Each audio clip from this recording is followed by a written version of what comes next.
So I'm looking for a job. I'm on Indeed. And the first thing I see is one that's for a debt collector in Brooklyn, right? And I click on it, and the first thing under preferred skills was being fluent in Russian. I'm like, okay, so you want a debt collector in Brooklyn that speaks Russian. Can we at least be a little fucking honest in this world and admit you just want someone with experience using a lead pipe to get fucking money around here? Like, just be honest and just say, like, we're looking for someone with like 2 to 3 years fucking experience dealing with fucking wise guys around here, you know?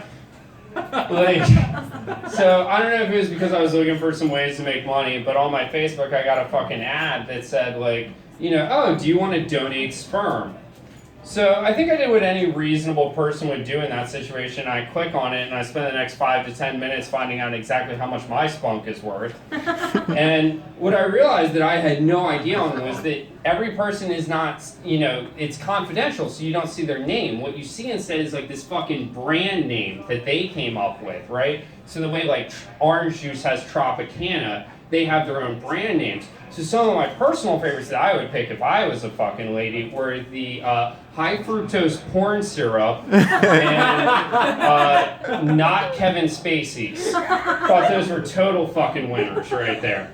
And I was like, fuck, I gotta compete with this shit, so I gotta come up with my own branding. So I thought I would do like a movie tie-in, and what I was going with was what Stan Lee was alluding to with Spider-Man, all right? So I want to see like some fucking literary PhD English accented professor motherfucker like talking about Spider-Man the comics, because I don't know if you've read them. I have, but I just want to see like, it's about a young man who is infected, right, and he's spreading his hot sticky goo all around the city of Gotham. Yes, yeah. So speaking of jizz, Michael Jackson. Oh no. So, I don't know if you guys have seen Leaving Neverland, but I have. Yes, we have.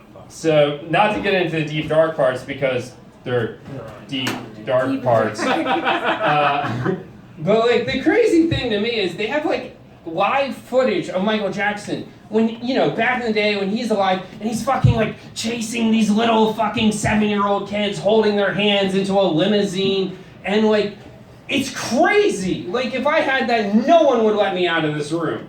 But like, the only thing is that at this point, with all the shit they have against him, the only thing that's surprising to me is that documentary doesn't end like a fucking Scooby-Doo episode where they pull the Thriller mask off of Michael Jackson and he's like, I would have gotten away with it too if it wasn't for the fact I was obsessed with meddling with little kids. That's it.